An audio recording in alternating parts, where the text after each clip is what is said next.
pontinho vermelho lá. Agora. Sei, pronto.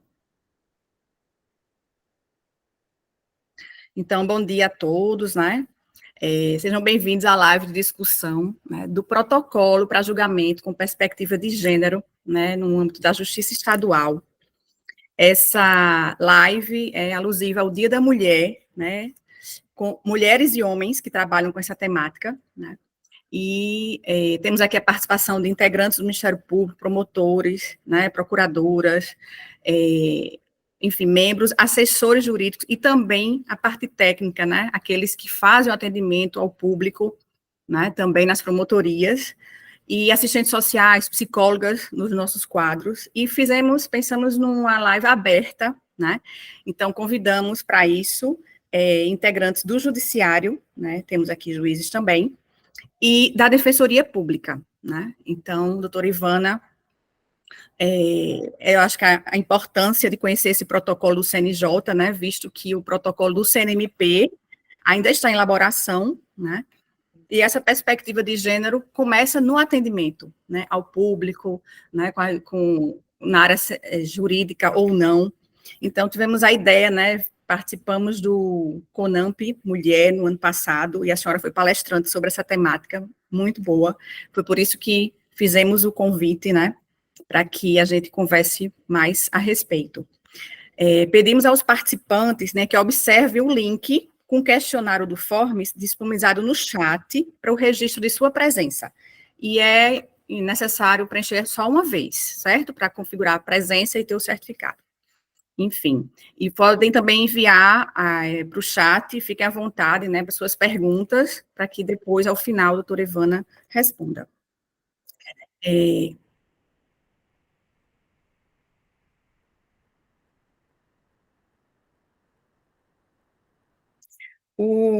Doutora Ivana, ela é procuradora de justiça, para quem não a conhece, do Ministério Público do Estado de Goiás, desde 1989, ocupando atualmente a 4ª Procuradoria de Justiça. Possui uma vasta experiência em questões de equidade de gênero e diversidade, presidindo a Comissão de Equidade de Gênero, Raça e Diversidade. Contribuiu significativamente como conselheira do CNJ, liderando a elaboração justamente desse protocolo para julgamento com perspectiva de gênero.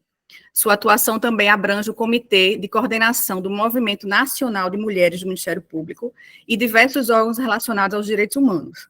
Além disso, ocupou cargos de destaque como presidência do Conselho Nacional de Procuradores-Gerais de Justiça e da Associação Goiana do Ministério Público. Atualmente é integrante também da Academia Feminina de Letras e Artes de Goiás. Doutora Ivana, a senhora tem 1 hora com a palavra. Me permita, doutora Mariana e doutora Ivana, só também dar as boas-vindas. É uma alegria para nós, né, do Ministério Público do Rio Grande do Norte, poder iniciarmos a Semana da Mulher recebendo a sua participação, né, com essa iniciativa de doutora Mariana, pelo Não-Vide, né, parabenizamos a iniciativa e queremos reforçar a importância da discussão do tema, que sabemos que é novo, que traz novas reflexões, novas provocações e, principalmente, mostra o quanto nós todos, do sistema de justiça, precisamos estar atentos e abertos, né, para essa discussão, para que essa discussão ela realmente produza bons frutos. Né? A senhora, como uma grande liderança do Ministério Público Brasileiro, me lembro bem quando eu entrei ainda nos idos de 97, na instituição do Ministério Público, a senhora já era uma referência, né? Então, é muito bom para nós ver essa caminhada e essa trajetória se consolidando e rendendo frutos. E ficamos muito felizes, né, de receber sua visita aqui hoje, e é por isso que eu não poderia deixar de recebê-la, ainda que virtualmente, dar as nossas boas-vindas e desejar um excelente evento a todos, porque sei que a senhora tem bastante a contribuir com todos nós. Muito obrigada. Eu que agradeço, muito. Uma honra estar aqui. Podemos, então, começar? Vamos lá. Eu vou marcar aqui o tempo de 1 hora que me foi proposto e espero que não os canse e nem as canse nesse período. Por quê? Eu vou ressaltar a importância deste evento no primeiro momento, doutora Elaine Cardoso, nossa Procuradora-Geral de Justiça, reconduzida ao cargo, a quem eu quero parabenizar, doutora Mariana Barbalho, que é a promotora de justiça que hoje coordena, não é, os trabalhos. Aqui nós não temos NANVID, em alguns lugares é NUVID, que é Núcleo de Combate à Violência Doméstica. Aqui no MP do Rio Grande do Norte, eu já estou no MP do Rio Grande do Norte. Eu não estou nas praias, não estou nas dunas, mas estou aqui, participando com colegas, promotoras, promotores, procuradores e procuradoras. Sei também de integrantes do Poder Judiciário, do corpo técnico do Ministério Público, de assistência social, que é tão importante, e também quero agradecer aqui a participação que eu vejo, já somos quase 70, e a ideia, então, é de realçar a importância desse tipo de capacitação. Primeiro, por ser um evento...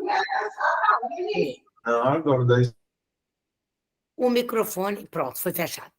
Primeiro, por ser um evento de capacitação.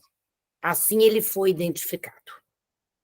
Nós temos, no Ministério Público, uma peculiaridade da nossa atuação, que é a de trabalhar com a defesa dos interesses sociais, demandando para essa atuação um conhecimento muito firme e forte do que vem a ser a realidade do nosso tecido social. É impossível exercitarmos a defesa de interesses da sociedade se não compreendemos qual é a realidade que nós temos vivenciada nessa sociedade.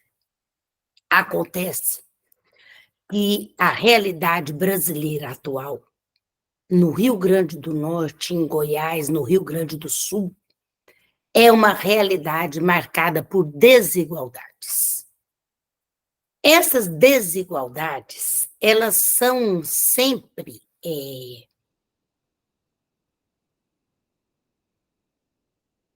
comunicadas umas com as outras.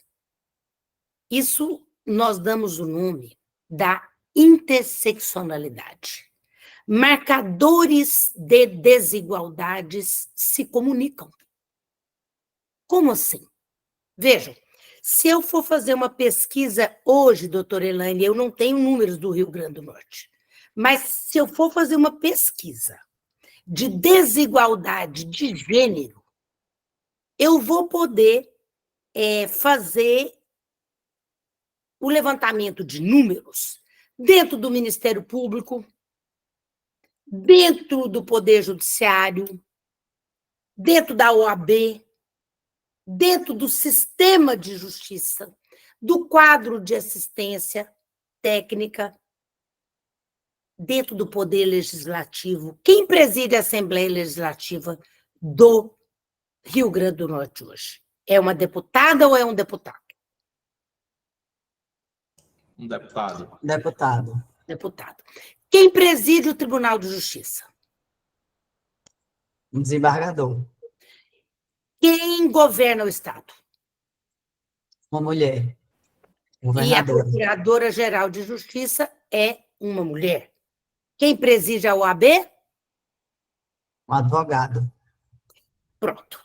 Nessa amostra ligeira, nós temos a prevalência do gênero masculino em cargos de direção e chefia.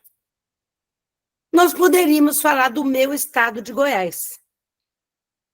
Na Assembleia, um deputado, no governo, o governador, na Procuradoria-Geral de Justiça, um homem, na OAB, outro homem, de modo que em cargos de direção e chefia do sistema de justiça, hoje em Goiás, nenhuma mulher tem espaço. Essa é uma desigualdade, eu falei só do sistema de justiça e de poderes, né? Chefia do poder legislativo, chefia do poder judiciário e do executivo. Essa desigualdade de gênero, ela se comunica com outro marcador, que é, por exemplo, o marcador de raça. Se eu for analisar, então, dos cargos que a doutora Elaine mencionou, no Rio Grande do Norte, que a prevalência é de homens, mas temos 2 mulheres participando. Nós temos a participação de quantos e quantas da população negra?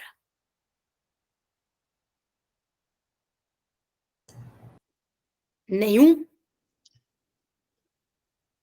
Nenhum. Nenhum.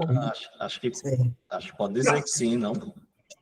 A governadora... Talvez um. A Eu não sei como é que governadora- ela se... Pronto, não sei se como ela se tivermos, veste. temos a governadora Mas ela é que... parda, né? Isso. O presidente da Então, OAB também, acho, não? vejam vocês, esse é um outro marcador que ele está ali na intersecção das desigualdades. E se eu for pegar o marcador da condição social? Então, se eu quiser imaginar, hoje, neste 8 de março, que nós vamos celebrar nesta semana, uma mulher negra da periferia em espaço de direção e chefia, nós teremos 3 marcadores se comunicando e nenhuma mulher nessa condição, nesse nosso Brasil, ocupando posição de chefia. Essas desigualdades são chamadas estruturais. Por quê? Porque elas são desigualdades que permeiam o nosso tecido social, assim dentro de uma cultura. Elas são desigualdades relacionadas com o que é a cultura do patriarcado, com o que é a cultura do machismo. Nesse tipo de cultura e de predominância de algum gênero, ainda que nós tenhamos a maior parte da sociedade brasileira formada por mulheres, nós não temos no Congresso Nacional, no Rio Grande do Norte, em Goiás, a participação feminina correspondente àquela que vem a ser a diversidade da nossa sociedade. Por quê? Porque prevalecem as desigualdades estruturais. Na questão das desigualdades estruturais, nós temos a questão de estereótipos, papéis que são atribuídos a gênero, a raça, ao longo da história. E nós precisamos conhecer.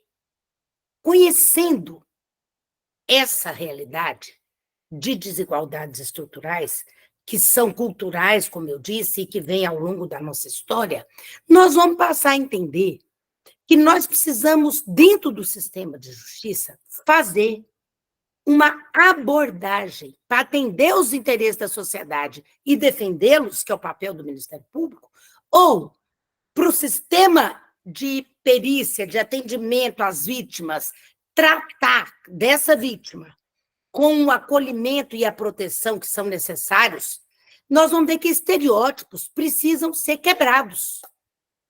Se eles estão aí diante de nós, nós temos que romper com os estereótipos. Por quê? Estereótipo é igual a preconceito, a discriminação e a atribuição de papéis. Qual é o papel atribuído ao masculino numa sociedade patriarcal? É o papel de poder. Qual é o papel atribuído ao feminino? Foi o tema do último Enem. Os cuidados. Portanto, é um papel doméstico. Na esfera privada do homem, um papel de poder, portanto, na esfera pública. Entendem? Nós temos essa questão caminhando com a história da sociedade brasileira. E ou nós rompemos com os estereótipos, ou nós vamos repetindo preconceitos, repetindo discriminação dentro do Estado democrático de direito. Então, o que nós estamos a falar é da Constituição Federal. Ela tem estabelecido, desde 88, um Estado democrático de direito.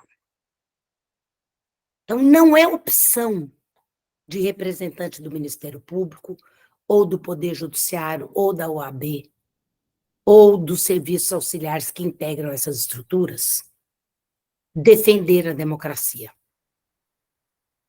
É dever inerente ao cargo que ocupamos. Por quê? Se a Constituição estabelece o Estado democrático de direito como sendo a forma de sua organização, ela estabelece que prevalecem as leis e não a força, e não a opressão, e não a discriminação. Ao contrário, pela Constituição, o fundamento basilar da condição humana para a democracia é a dignidade da pessoa humana. Que discurso não é, senão um dos fundamentos do Estado democrático de direito estabelecido no artigo 3º, no artigo 1º da Constituição. No 3º, nós temos um objetivo desta República Democrática, que é erradicar a pobreza e a marginalização e reduzir desigualdades sociais e regionais. Reduzir desigualdades sociais é objetivo da República Democrática. Quem diz é o artigo 3º da Constituição Federal, e não a doutora Ivana, a doutora Mariana ou a doutora Elaine. Se nós temos esse objetivo a cumprir, porque integramos o sistema de justiça que é previsto dentro desse Estado democrático de direito, se a dignidade da pessoa humana é fundamento, e eu não garanto a dignidade da pessoa humana, dependendo de quem é a pessoa humana, eu estou realizando, se eu não cumpro esse objetivo, repetição de desigualdade, de estereótipo, de preconceito. Portanto, eu não opero a favor da democracia, a favor do fortalecimento da nossa democracia, que recentemente foi tão fortemente atacada. Nós estamos num Brasil desigual. E aqui, doutora Mariana, eu acho que o nosso tempo não vai favorecer que possamos entrar no último relatório do Fórum Brasileiro de Segurança Pública, mas eu indico essa próxima atividade de capacitação. O relatório das desigualdades de gênero e sociais do Fórum Brasileiro de Segurança Pública, porque segurança pública garantida significa paz. Se eu tenho desigualdade combatida, significa igualdade. Se eu tenho combate ao ódio, eu trabalho por desenvolvimento social. E nós temos que trabalhar em conjunto, desde lá do corpo técnico, por cada assessor e assessora, passando pelo magistrado e pela magistrada, que vão decidir, ou rompendo com essas desigualdades dentro do processo, ou fazendo com que elas sejam repetidas e levando o Brasil a responder pela sua ineficácia no combate à discriminação e preconceitos. Eu fiz essa primeira abordagem para mostrar em que contexto o CNJ parou lá em 2021, portanto, há 3 anos, para elaborar um instrumento de atuação que fosse uma atuação emancipatória, do Poder Judiciário.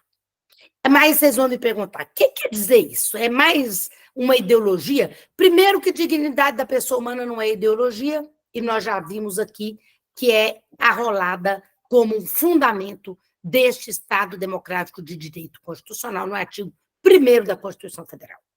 Disse mais eu, disse que o artigo 3º da Constituição traz como objetivo democrático erradicar a pobreza e a marginalização e reduzir desigualdades sociais.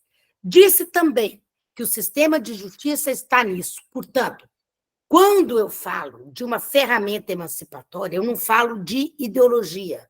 Eu falo de emancipar de quê? Emancipar de discriminações que são repetidas, de estereótipos que são reafirmados em processos. Quando eu vejo uma mulher ser analisada pelas fotos que estão no processo, como se ela fosse a ré e não a vítima. Uma vítima ser recebida com sérias lesões corporais ao lado de filhos pequenos, sem que haja a proteção dessas crianças, sem que o sistema de justiça saiba acolher essa mulher, analisar qual que é a medida urgente que deve ser a ela garantida, ou aconteceu o que aconteceu com Maria da Penha. Então, o CNJ, lá em 2021, atuou dentro do que o Conselho tinha como 2 políticas judiciárias já estabelecidas. Elas eram as políticas de maior participação feminina no Poder Judiciário, que isso é igual a equidade. Quando eu tenho maior participação feminina, eu estou tratando de equidade.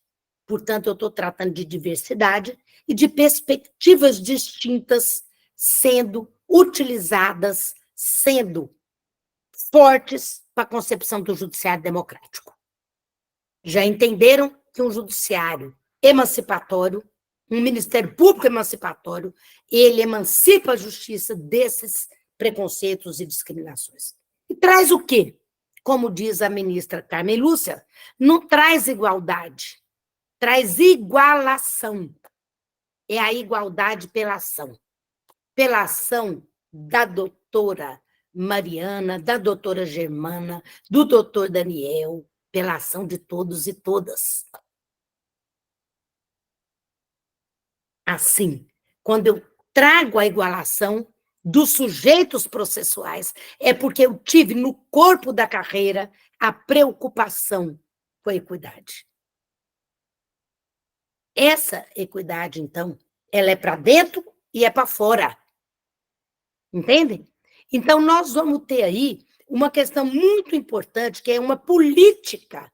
A política ministerial, doutora Mariana, que o CNMP está trabalhando, já é a de maior participação feminina no Ministério Público. Não é preciso de lembrar que na última composição do CNMP não tínhamos sequer uma conselheira. E a análise de determinados casos que demandam essa sensibilidade, esse conhecimento dessa realidade sob a ótica do feminino, ali não era garantida. Nós, então, tratamos de uma política judiciária que era de equidade, dentro do judiciário e daí para fora também, que era da resolução 255, e tratamos de uma política de combate à violência de gênero, que era a 254. Isso eu falo quando conselheira do CNJ e convidada que fui a coordenar os trabalhos deste protocolo que foi concebido. Leiam, quando eu falar de protocolo, leiam, por favor. Manual. Como nós comprávamos na faculdade, manual de direito civil, não é assim? Manual de direito processual penal. Agora nós temos um manual, protocolo, ou guia, em alguns países chamam de guia, para atuação com perspectiva de gênero. Por que foi necessário que o CNJ estabelecesse esse GT? Porque nós não temos nas capacitações, nas formações da Faculdade de Direito, das nossas escolas, esse tipo de abordagem. Portanto, nós não sabemos enfrentar essas desigualdades de gênero, que envolvem diferença de orientação sexual para identidade de gênero, de violência de gênero, são questões complexas, sociais, que estão diante de nós. Estão no processo, porque estão na vida. Oswald Baudot, um magistrado francês, ele tem um texto denominado Arenga aos Magistrados que Estreiam. Foi a oração que ele fez quando foi convidado a dar uma aula inaugural para a magistratura francesa em séculos passados. E ele, quando foi convidado, ele disse: eu mesmo? Tem certeza? Porque eu falarei o que entendo ser necessário. E mantiveram o convite. E ao discursar para aqueles e aquelas que integravam a carreira da magistratura francesa de então, ele disse: sua tinta não fica na folha de papel. Ela corta na carne viva. A carne viva é a dessa mulher que bate na porta da delegacia, do corpo técnico do MP. A carne viva é a dessas crianças que são as vítimas dos feminicídios, as famílias que vão embora. A carne viva é da Maria da Penha, que foi a vítima mulher que procurou um organismo internacional de direitos humanos para procurar proteção, porque ela não teve no processo perante a Justiça Estadual cearense proteção para uma situação em que ela era vítima de violência praticada por seu companheiro. E qual foi o dispositivo da Constituição brasileira que Maria da Penha invocou para dizer que o Estado brasileiro estava em falta com a proteção devida às mães, às companheiras, às mulheres que, no âmbito familiar, fossem vítimas de violência? Foi o texto constitucional do artigo 226, parágrafo 8º da Constituição brasileira, que desde 88 preconizava. Eu vou ler. O Estado assegurará a assistência à família. Então, eu estou falando de assistência, doutora Mariana. Estou falando de família. Na pessoa de quem? Diz a Constituição. De cada um que a integra, criando mecanismos para coibir a violência no âmbito de suas relações. De quando é a Lei Maria da Penha? Alguém pode responder? 2016. E a Constituição? 2008. 1988. Entenderam bem? Desde a Constituição, o artigo 226, parágrafo 8º, tratava da proteção da família. Nós temos um capítulo na Constituição sobre família, criança, adolescente, jovem e pessoa idosa. Desde 88. Mas quando uma mulher foi vitimada e precisou desses mecanismos para coibir a violência, ela não teve. Por que não teve? Porque não tinha. Não havia ainda a previsão legal que hoje está na Lei Maria da Penha, que é a medida protetiva de urgência. Foi assim que o Estado brasileiro foi condenado a aprovar no seu Congresso Nacional a legislação que complementasse o artigo 226, parágrafo 8º. Nesse contexto, então, o CNJ tratou de formar um GT que eu costumo dizer que é um GTA, Grupo de Trabalho Árduo, que foi muito difícil. Trabalhamos na pandemia, magistradas, magistrados, representantes da academia. Eu tive a honra de coordenar esses trabalhos, todos virtuais, doutora Melissa. Nenhum presencial, porque estávamos acabando de sair da pandemia que vitimou tantos e tantas. Mas a justiça não podia parar. E aí, eu convido agora, por favor, os que possam, que estão aí me assistindo, a abrir as câmeras, porque nós vamos fazer um exercício aqui. Quem puder e estiver em condições, porque muitas vezes nós estamos com a câmera fechada, porque agora eu estou vendo que muita gente abriu. Pronto. Os que eu estou vendo e as que eu estou vendo, vejo que muitos usam óculos, não é verdade? Quem está utilizando os óculos vai fazer esse exercício comigo. Tira os óculos, por favor. Pronto. Agora podem abrir o microfone para me dizer, me enxergam bem?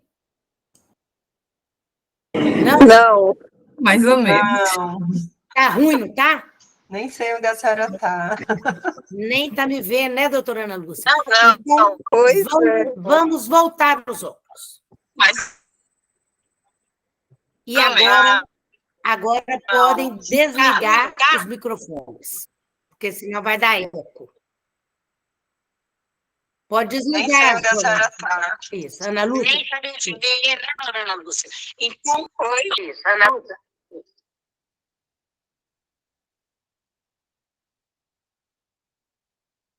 A minha internet agora deu A minha internet agora uma deu. fraquejada. Vocês estão me ouvindo bem? Então, vamos continuar. É o seguinte. Vejam, essas lentes são instrumentos de aprimoramento da visão, não é assim? Com as lentes, nós enxergamos melhor.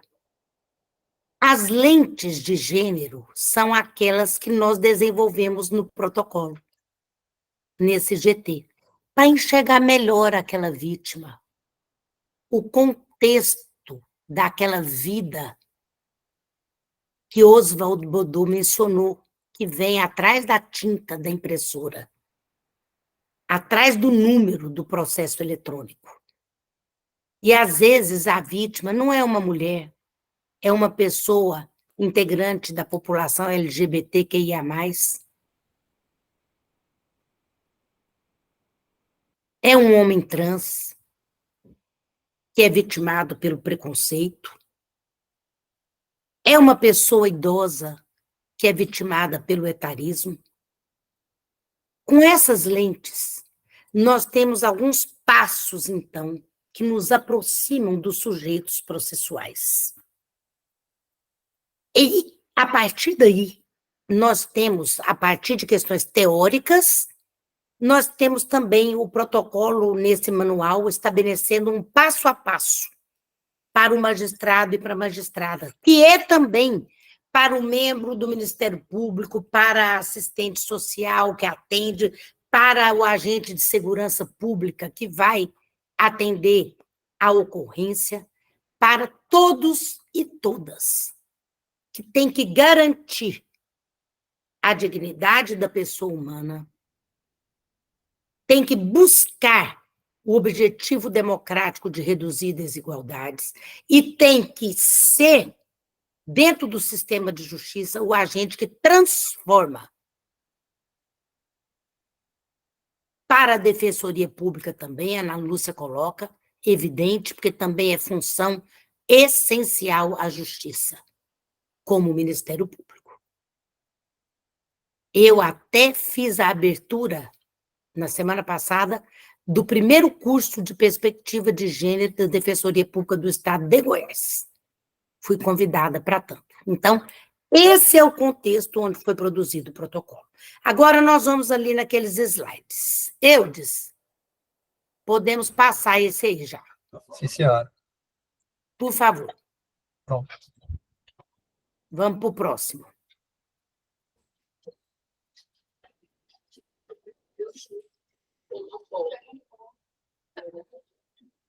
estou aguardando aqui.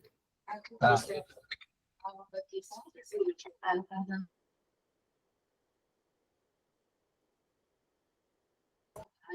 Só um minuto, doutora. Tá com um delay na informação. Tá bem, eu estou aguardando aqui. Esse slide que eu vou agora tratar aqui é só uma sequência para que entendam o protocolo. Eu vou dar uma visão geral do protocolo e vou realçar alguns aspectos da justiça estadual. Eu acho que vai ser importante para que vocês possam entender. Mas, de toda forma, o ideal é que acessem o protocolo. Ele hoje é objeto de uma resolução do CNJ. É a resolução número 492.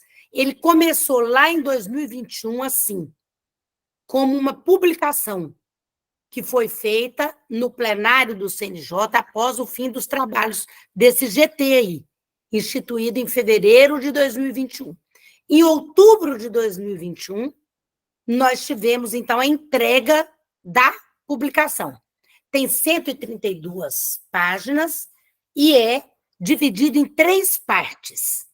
Hoje, a política avançou no CNJ, essa política judiciária, e nós temos, então, a resolução 492, de 2023, muito recente, que adota como obrigatória a adoção das diretrizes do protocolo para julgamentos de magistrados e magistradas no Brasil.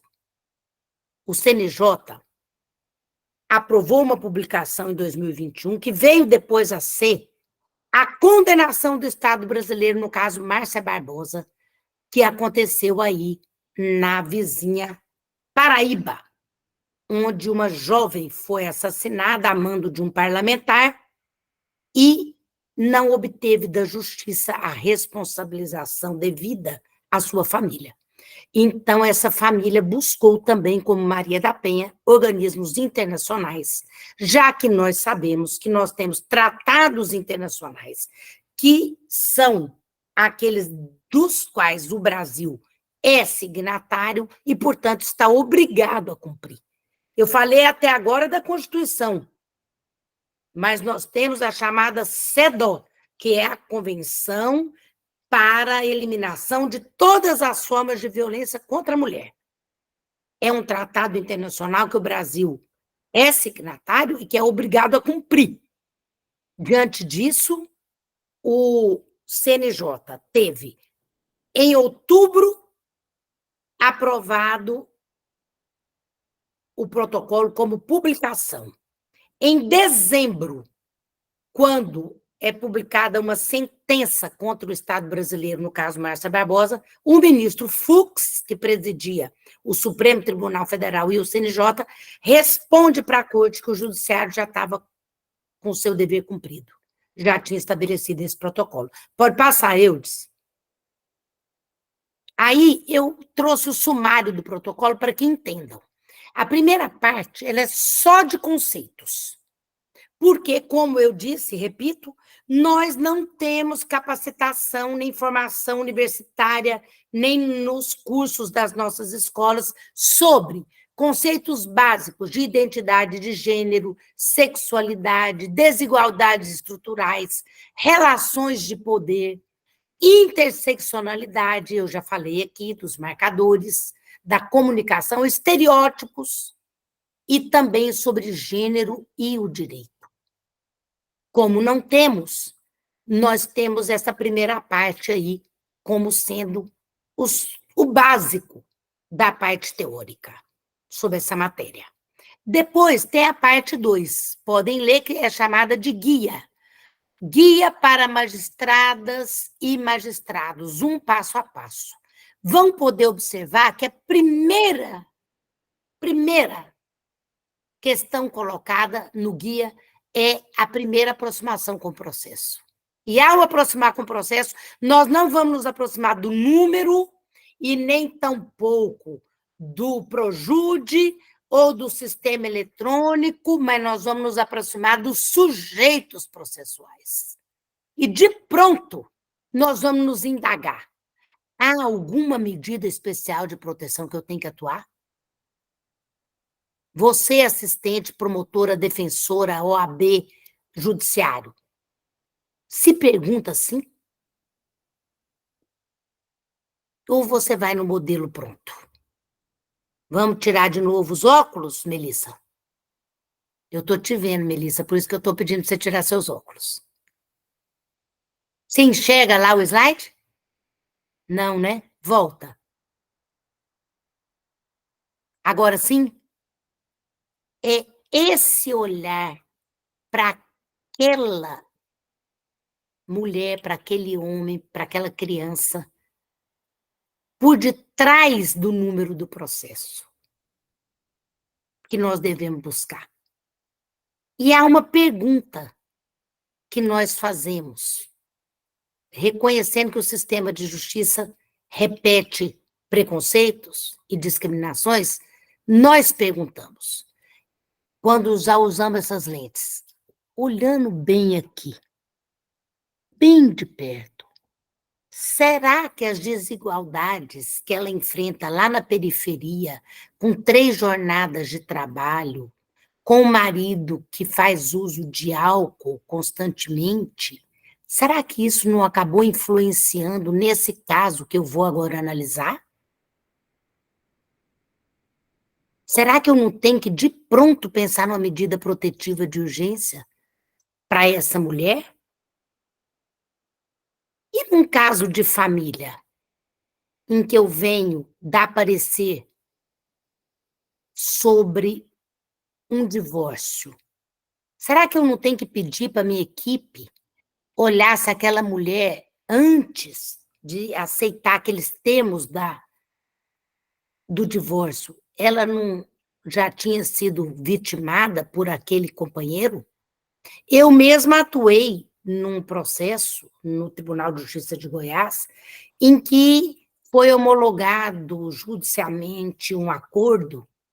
Veja, eu já saí do direito penal e da questão da violência contra a mulher, mas estou quase lendo isso aqui, atuando num processo civil, em que a separação, o divórcio veio com um acordo da seguinte maneira: 65% dos bens para o companheiro e 35% para ela. Depois de homologado o acordo e de decretado o divórcio, essa mulher busca a anulação, dizendo que ela sofreu, sim, algum tipo de pressão, de opressão para assinar. E que ela fez para preservar sua própria vida. Eu, então, pedi ao gabinete que fizesse a pesquisa processual. E, realmente, aquela mulher já tinha sido vítima por 2 vezes.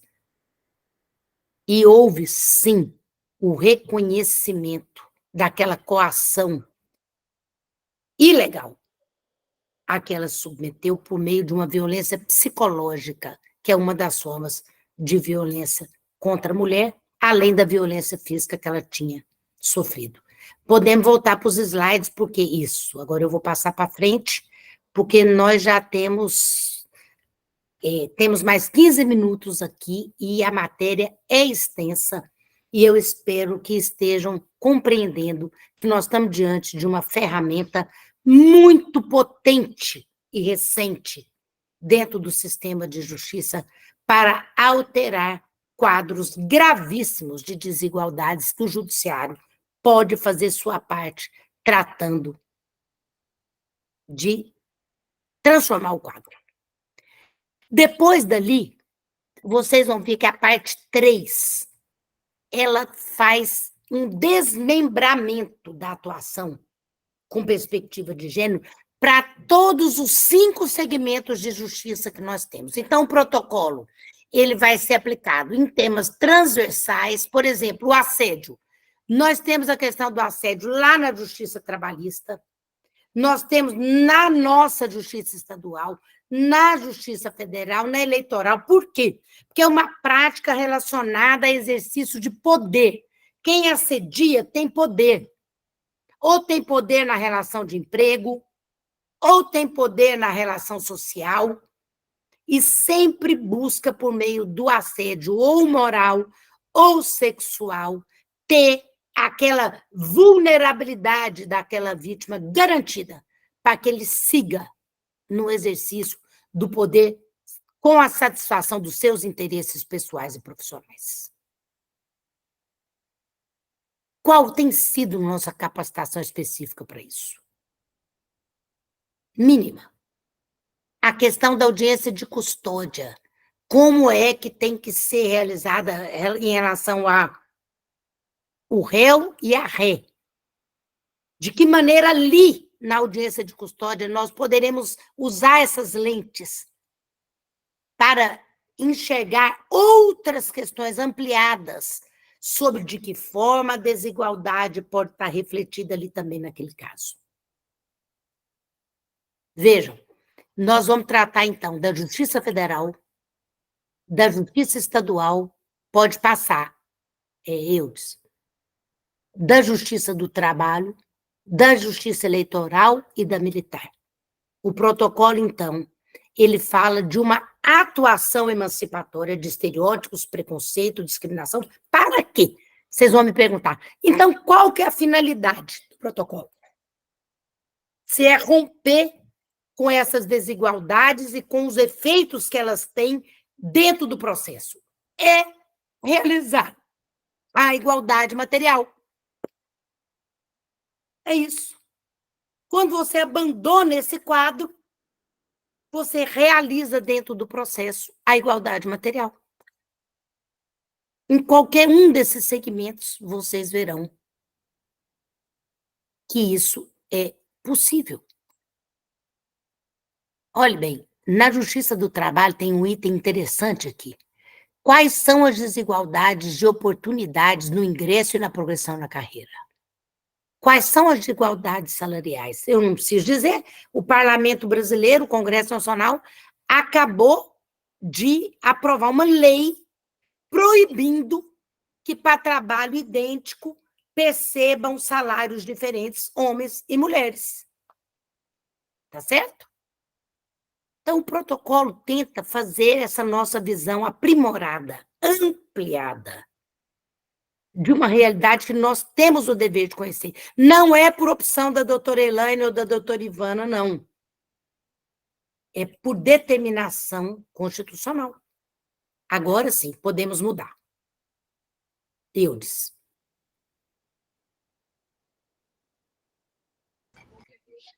Vamos passar para frente, Eudes. Só está, que deu problema aqui na rede. Eu já acho que eu estou melhor que você aqui no meu reduto de Brasília que eu arrumei aqui para fazer. É brincadeira. Eu sei que essa questão eletrônica, ela ajuda, mas quando ela quer atrapalhar, ela atrapalha também. Mas se não fosse o meio eletrônico, a gente não estava aqui, né, Eudes? Exatamente. Pronto. Você consegue ir um para frente.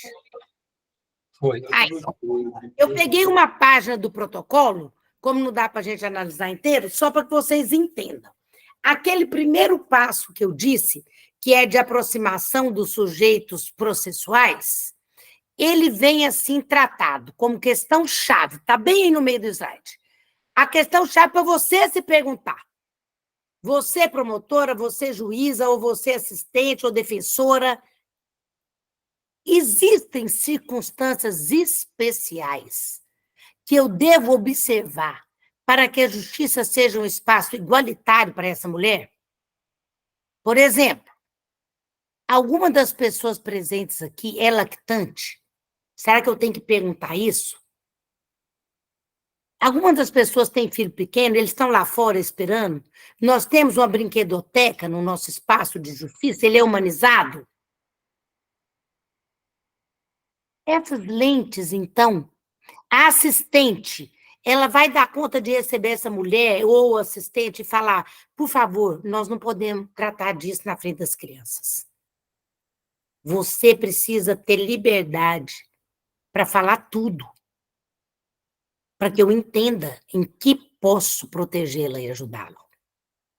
Você que está atuando num caso, num plantão, e que não atua nessa área especializada, por exemplo, de violência contra a mulher, vai ter, com essas lentes, um conhecimento mais avançado da especialidade que é e a importância que tem uma medida protetiva de urgência, a qualquer momento, para salvar vidas.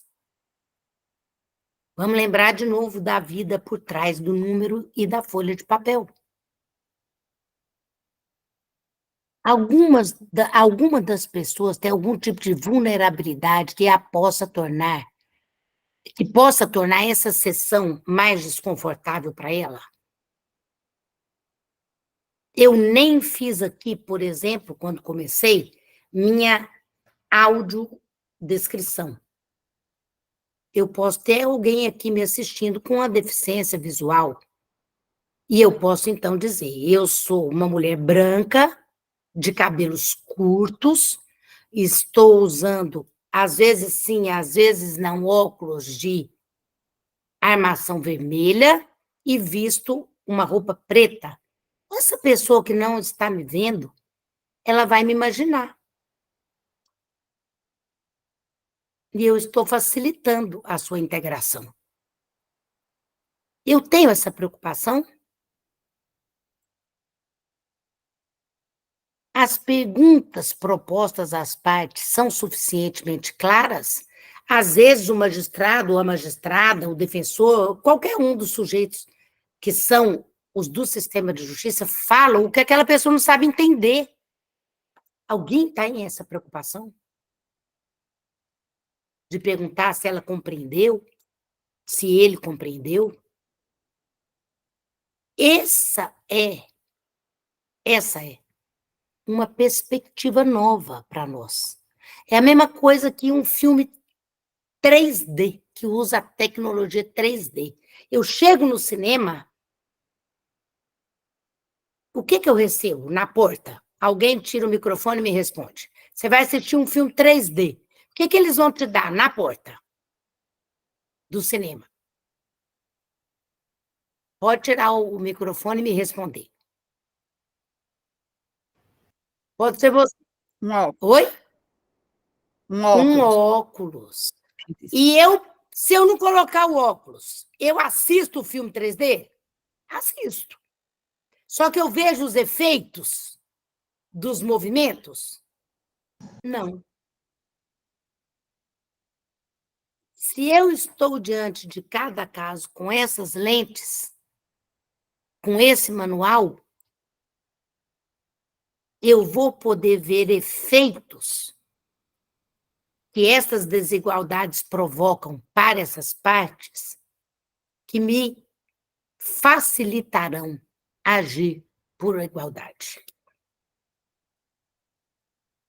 Se eu assisto tudo e nada mais pesquiso e aprofundo, eu posso repetir aquele quadro e falar para aquela mulher como alguns e algumas fazem no primeiro atendimento. Só tem certeza? Olha, cuidado, hein? Depois a senhora volta para casa, o agressor está lá, não é melhor pensar melhor, não. Enquanto a gente que não usa essas lentes faz esse tipo de abordagem, ela pode voltar para casa e ser mais uma vítima de feminicídio.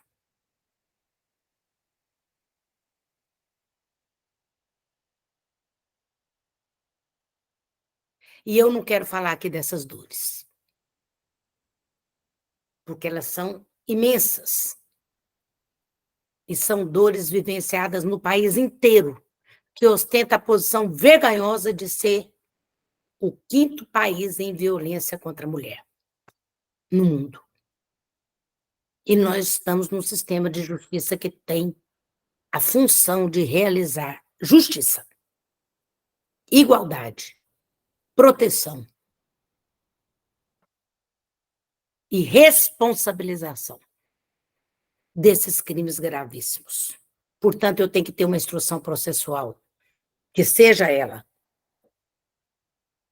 séria, profissional, emancipatória desses estereótipos. Eu não tenho que estar preocupada com que roupa estava aquela mulher no dia que ela foi espancada. Ela tem a liberdade de usar a roupa que ela quiser. Como eu não me preocupo de perguntar que roupa usou o réu para praticar aquela violência. Se eu faço o contrário, eu repito preconceito. Eu revitimizo a mulher. Já foi vitimizada com a sua integridade física violada, ainda vai ser vitimizada na sua dignidade. Qual é o trato devido com as vítimas? Por todos e por todas nós. Essas questões são muito, muito, muito importantes. Eu estou vendo aqui uma pergunta da Emília, deixa eu ver se eu consigo abrir. Espera aí, eu acho que é aqui que eu abro. Sob a perspectiva do protocolo nas audiências de custódia, o que a senhora pensa sobre a medida protetiva de alimentos? Alguns promotores, juízes, defensores entendem que o juiz competente é outro. Olha, eu entendo que essa questão processual na custódia, ela deve ser tratada com as especificidades. Então, eu tenho hoje em discussão aqueles juízos que são integrados em algumas localidades, em outras não. E há quem diga que se eu tenho atribuição para agir nos dois, eu posso sim solicitar.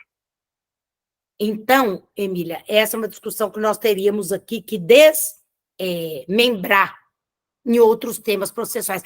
Por isso que eu digo que para cada item desse, eu vou precisar aprofundar nossa capacitação, a organização judiciária, a organização do Ministério Público para a sua atuação, porque já há locais que pensam que tem que haver a atuação integrada dentro da questão das competências.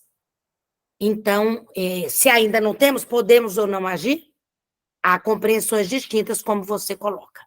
Mas nós não temos nada estabelecido categoricamente, mas temos construções a fazer. E essas construções têm que ter em referência a pessoa humana que está ali diante do sistema de justiça. E nós vamos, então, agora, eu já vou passar para a conclusão. Não vai dar tempo de eu passar os slides, mas Eudes, pula mais um para mim, por favor. Agora o próximo. O próximo. Aí, esse aí. Não, volta um. Esse aqui. Vejam na nossa apresentação do protocolo como nós resumimos o que vem a ser esse guia.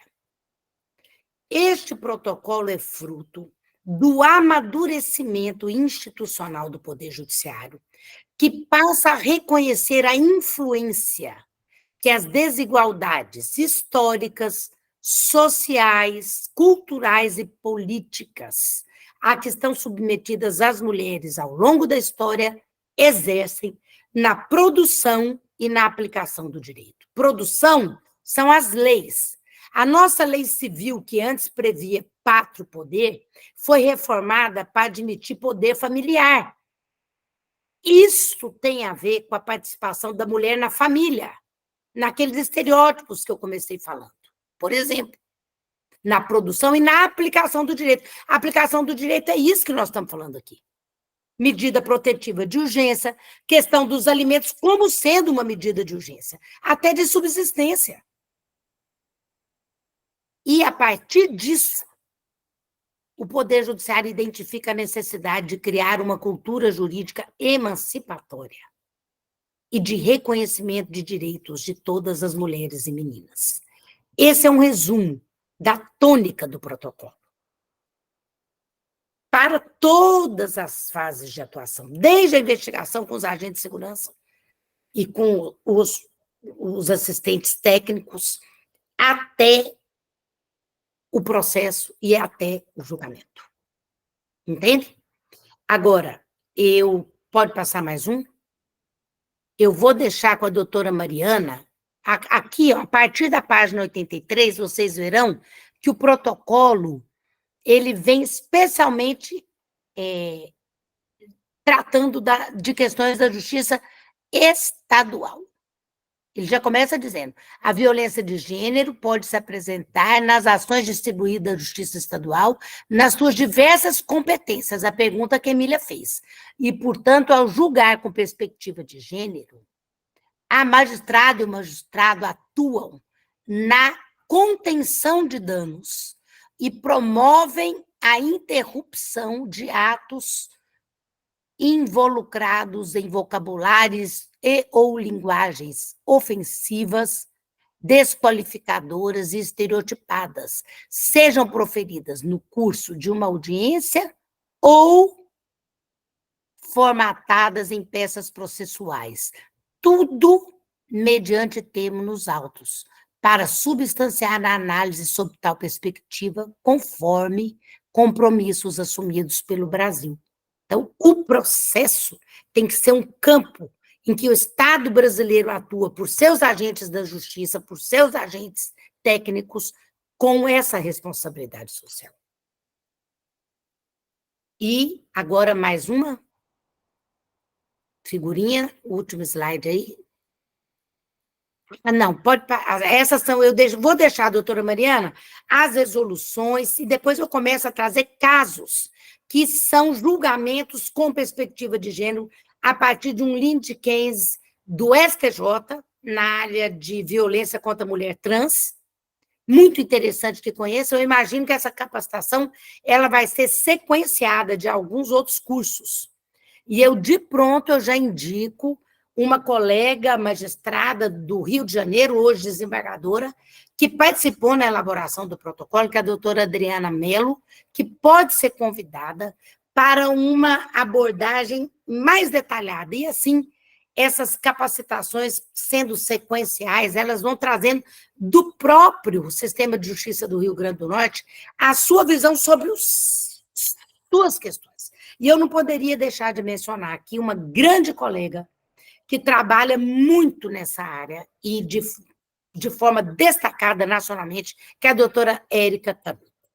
A doutora Érica Canuto, uma das obras delas eu tive a honra de prefaciar, é integrante do MP do Rio Grande do Norte e uma potência na questão de igualdade de gênero, que merece ser homenageada, além da doutora Elaine e da doutora Mariana, nessa Semana da Mulher.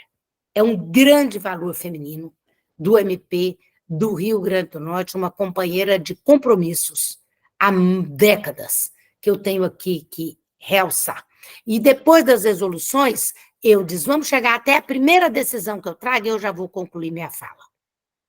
Mais um pouco, pode passar os quadrinhos que são, pode passar. Esses textos vão passar, eu te falo a hora de parar, pode caminhar. Eu coloquei as duas resoluções do CNJ, a 492, que é o protocolo. Aí, essa decisão aí é aquela que eu disse, que olha no final aí, ó, foi proferida em setembro e publicada só em dezembro, quando o protocolo já estava lançado. Condena o Estado brasileiro a estabelecer protocolo para atuar com perspectiva de gênero para investigação, processo e julgamento de mortes violentas contra mulheres. Sentença da Corte Interamericana de Direitos Humanos. No caso, Márcia Barbosa, que é daí da Paraíba, como eu já disse. Portanto, eu devo dizer, eu ressalto, doutora Mariana, doutora Elaine, a importância de, na semana do Dia Internacional da Mulher, celebrarmos assim, lembrando de que dignidade é o contrário de desrespeito, de que igualdade é o contrário de discriminação, de que paz é o contrário de violência e de opressão. E nós não estamos no sistema de justiça, senão para pensar em paz, bem, respeito, verdade e justiça. Depois dessa decisão, tem várias outras que eu vou deixar com vocês para possíveis debates futuros. Eu agradeço muitíssimo a paciência. Eu vejo que nós temos ainda 80 pessoas conectadas, isso me alegra muito. Não por mim, mas pela causa, por nossos compromissos e por nossos objetivos. Muito obrigada. Obrigada, doutora Ivana, pelas palavras, né? Ressaltar aqui a presença também da doutora Juliana, nossa presidente da AMBER, da associação, né? Doutora Carla A Mico, doutora Juliana está aí. Juliana, eu não te vi. Oi, doutora Ivana. Juliana, minha melhor Tudo bem, saudação para querida? você. Uma não grande quis- líder. Obrigada. Eu não quis interromper a sua fala, mas aqui já estava querendo digitar aqui uma mensagenzinha, parabenizando mais uma vez essa sua fala, que é maravilhosa, importante para todas nós. Obrigada. Agradeço muito e te parabenizo sempre por essa liderança que é participativa, que é competente, e Juliana tem como fazer o que ela faz hoje na Conamp Mulheres, que é a diferença. Nós não podemos pensar também que basta a mulher ocupar um espaço. Nós temos que analisar quem é essa mulher e como ela ocupa o espaço. Muito Obrigada. obrigada, Juliana. Doutora Ivana, nós temos a maioria mulheres, né, mas temos aqui alguns promotores, né, e eu gostaria de citar, porque é mais difícil a gente ter homens Muito importante participando, que eles estejam, nós temos que estar não é? juntos e juntas, claro. doutor Oscar, doutor Siddhartha, doutor Tiago, doutor Marco Aurélio, né, obrigada a todos, mas também a vocês por estarem aqui. E dizer que a doutora Érica acho que estava em algum compromisso, por isso que ela não pôde participar, né, Ela com está lá certeza. no meu estado. Exatamente, ela Ela estava está fazendo viajando. uma correção do CNMP em Goiás, e eu estou aqui em Brasília, mas estou virtualmente no Rio Grande do Norte. Foi Por isso que a assessoria dela está presente, né, como promotora de Natal, mas temos também a promotora Ivaneide, que é de Natal, representando as promotorias de Natal, assim como as demais, né, do interior, né, então, abre aqui espaço para, se alguém quiser fazer alguma pergunta, levanta essa mãozinha que tem aqui, ou então abre o microfone, um por um, a gente pode perguntar, né, não só perguntas jurídicas, mas, né, o cunho social que a gente trouxe, né, esse corpo técnico, que a gente sabia que a fala da doutora Ivana também tinha esse aspecto, né, e deixar à vontade se alguém quiser falar alguma coisa, né, agradecer os defensores públicos, né, os juízes aqui presentes e os assessores deles também, e fiquei feliz, né, também, tivemos 85 participações, Que né. beleza. Isso Mas, virtualmente, do começo ao fim, é um êxito para o MP do Rio Grande do Norte, viu? Eu parabenizo. então, abra a palavra se alguém tiver mais alguma pergunta, se eu posso finalizar, que a gente está gravando. Eu acho que todos agora vão pegar esse protocolo para ler. Exato. É isso que eu espero mesmo. Então, quem ainda não preencheu, né, preencher para ter a presença, né, o formulário que está aí na live, coloca em mensagens que ele aparece. Se não tiver nenhuma pergunta, eu vou finalizar agradecendo a doutora Ivana, né, esperando reencontrá-la, quem sabe, no evento, em junho, da Conamp, Pois torcendo para que troquem a data, torcendo para que troquem a data, né, mas se não, vamos estar lá, né, para que a gente aprenda ainda mais sobre essa temática. Ô, Mariana, tem uma pergunta aqui. O CEAF vai disponibilizar cópia do protocolo? Você já pode colocar aí que a resolução 492 do CNJ, ela pode ser acessada no site do CNJ, e o STJ também tem lá na sua página inicial o link, já vai direto para o protocolo, que ele foi eletrônico, Mariana. Ele é uma publicação eletrônica. Quem quiser, eu fiz isso aqui, ó. Eu peguei, imprimi, ó, pedi para encadernar, tá vendo? Porque eu utilizo muito. Exato. Mas ele é eletrônico. Quem quiser só baixar, aí, ó, a Melissa já colocou aí. Já colocou, a eficiência aí, doutora Melissa. Isso. porque dá para acessar e tem muitos aspectos interessantes, realmente, inclusive do assédio, né, sexual. Sim. E quem quiser também, o STJ tem uma aba sobre os seus temas, tem temas com perspectiva de gênero, são julgamentos que já estão na área criminal, na área de família, tendo repercussão geral, então, nacional, eu quero dizer. Então, vocês podem também procurar isso lá. Eu mando depois, Mariana, no seu particular, Pronto, tá certo. essa é a aba do STJ. Muito importante para nós que atuamos aqui na ponta, né? Onde tudo começa. Não é? Exatamente. Então, agradeço a todos pela presença, a doutora Ivana pela disponibilidade, né?